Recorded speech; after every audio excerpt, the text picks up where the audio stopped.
ಕಾಶ್ಮೀರದಲ್ಲಿ ನಡೆದ ದುರ್ಘಟನೆಯನ್ನು ಕೇಳಿ ತುಂಬ ಆಘಾತವಾಗಿದೆ. ಆ ಕಡೆ ಒಂದೆಡೆ ಪಶ್ಚಿಮ ಬಂಗಾಳದಲ್ಲಿ, ಇನ್ನೊಂದೆಡೆ ಈ ಕಡೆ ಕಾಶ್ಮೀರದಲ್ಲಿ ಕಾಶ್ಮೀರ ಫೈಲ್ಸ್ ಅಂತ ಹೇಳಿಕೊಂಡು ಏನೊಂದು ಪಿಕ್ಚರನ್ನು ನಾವು ನೋಡಿದ್ದೇವೆ. ಅದಕ್ಕೆ ಕಿಂಚಿತ್ತೂ ವ್ಯತಿರಿಕ್ತವಿಲ್ಲದ ರೀತಿಯಲ್ಲಿ ಈ ಘಟನೆ ನಡೆದದ್ದನ್ನು ಕೇಳಿ ಬಹಳ ಆಘಾತವಾಗಿದೆ. ಸರ್ಕಾರ ತಕ್ಷಣದಲ್ಲಿ ಇದರ ಕುರಿತಾಗಿ ಕಟುವಾಗಿರತಕ್ಕಂತಹ ಕ್ರಮವನ್ನು ಕೈಗೊಳ್ಳಬೇಕು. ಇಂತಹ ಘಟನೆಗಳು ಎಲ್ಲಿಯೂ ಕೂಡ ಇದು ಮರುಕಳಿಸಬಾರದು.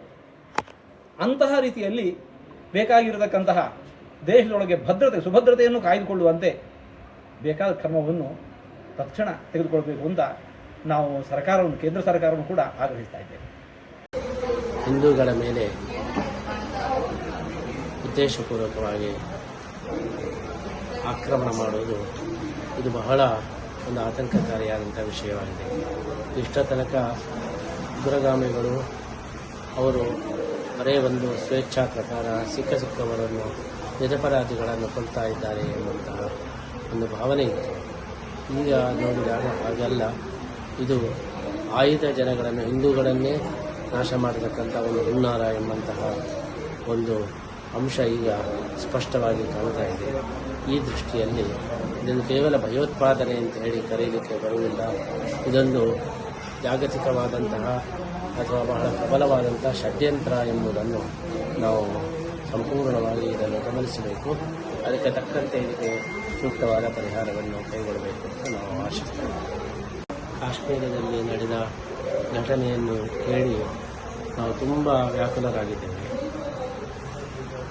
ಈ ರೀತಿ ಪ್ರವೃತ್ತಿ ಇದು ಮುಂದುವರಿದರೆ ನಮ್ಮ ಭಾರತ ದೇಶದಲ್ಲಿ ಸನಾತನ ಧರ್ಮ ಇದರ ಒಂದು ಅಸ್ತಿತ್ವವೇ ನಾಶವಾಗುತ್ತದೆ ಎಂಬಂಥ ಆತಂಕ ನಮಗೆ ಉಂಟಾಗಿದೆ.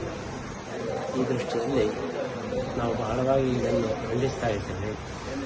ಸರ್ಕಾರ ಈ ಬಗ್ಗೆ ಎಚ್ಚೆತ್ತುಕೊಂಡು ಸೂಕ್ತವಾದಂಥ ಕ್ರಮವನ್ನು, ದೀರ್ಘಕಾಲೀನವಾದಂಥ ಪರಿಹಾರವನ್ನು ಕಂಡುಕೊಳ್ಬೇಕು ಅಂತ ನಾವು ಈ ಮೂಲಕ ಆಗ್ರಹಿಸ್ತಾ ಇದ್ದೇವೆ.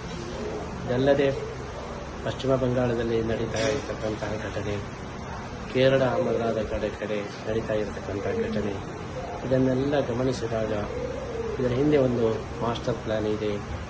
ಬಹಳ ಒಂದು ಪ್ಲಾನಿನ ಹಿಂದೆ ಸಕ್ರಿಯವಾಗಿದ್ದಾರೆ ಜನ ಎಂಬುದು ಗೊತ್ತಾಗ್ತಾ ಇದೆ.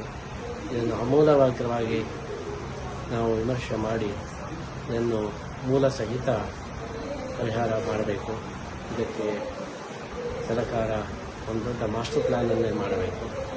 ಈ ಒಂದು ಸಮಸ್ಯೆಯನ್ನು ಅದನ್ನು ಸಂಪೂರ್ಣವಾಗಿ ನಿವಾರಿಸಬೇಕು ಅಂತೇಳಿ ನಾವು ಒತ್ತಾಯಪೂರ್ವಕವಾಗಿ ಆಗ್ರಹಿಸ್ತಾ ಇದ್ದೇವೆ.